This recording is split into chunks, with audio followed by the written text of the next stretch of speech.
America और Iran ने लगभग 40 दिन की भीषण जंग के बाद 2 सप्ताह के युद्ध विराम पर सहमति जताई है। इस समझौते में ईरान ने होर्मुज स्ट्रेट को पुनः खोलने और तेल गैस जहाजों को सुरक्षा के साथ गुजरने देना स्वीकार किया है। सीजफायर पाकिस्तान की मध्यस्थता में हुआ और इसके तहत दोनों पक्षों ने प्रत्यक्ष सैन्य हमलों को रोकने का आश्वासन दिया है।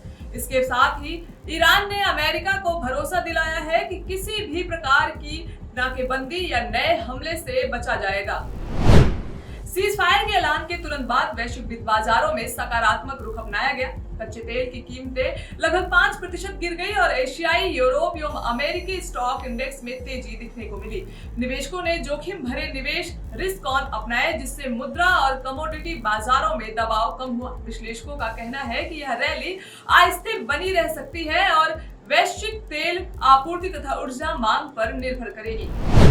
अमेरिकी राष्ट्रपति डोनाल्ड ट्रंप ने ईरान के खिलाफ पूरी सभ्यता को मिटाने जैसे धमकी भरे बयानों के बावजूद 2 सप्ताह का युद्ध विराम को प्राथमिकता दी है।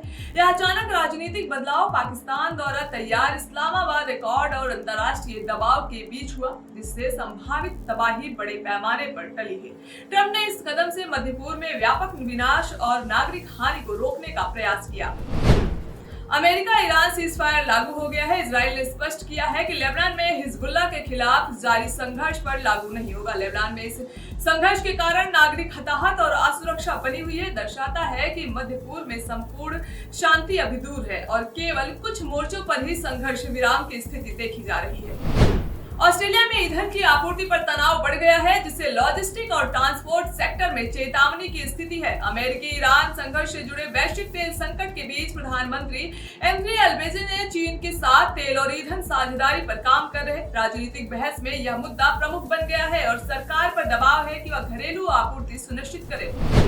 ईरान अमेरिका युद्ध के दौरान स्ट्रेट ऑफ हॉर्मुज की अवरुद्ध स्थिति ने वैश्विक तेल एवं गैस आपूर्ति नेटवर्क को गंभीर रूप से प्रभावित किया है। इससे आपूर्ति कटौती, तेल की बढ़ती कीमतें और वितरण बाधाएं पैदा हुई है। इस संकट ने वैश्विक मुद्रास्फीति और विकास जोखिम को बढ़ा दिया है और खाद्य व उर्वरक बाजारों पर भी दबाव डाला है। 7 अप्रैल को वर्ल्ड हेल्थ डे मनाया गया। WHO ने विज्ञान आधारित नीतियों और शोध के माध्यम से स्वास्थ्य चुनौतियों का सामना करने पर जोर दिया।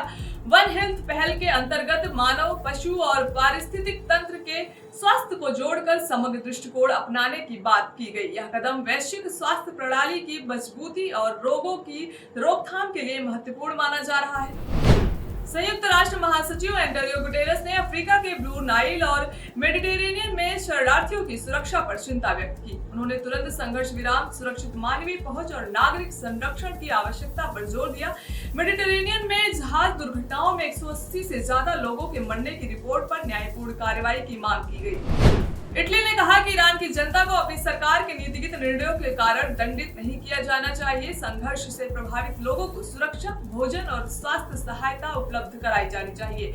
यह बयान यूरोपीय देशों की मानवीय चिंता और संघर्ष में नागरिकों की सुरक्षा सुनिश्चित करने के प्रयासों को दर्शाता है।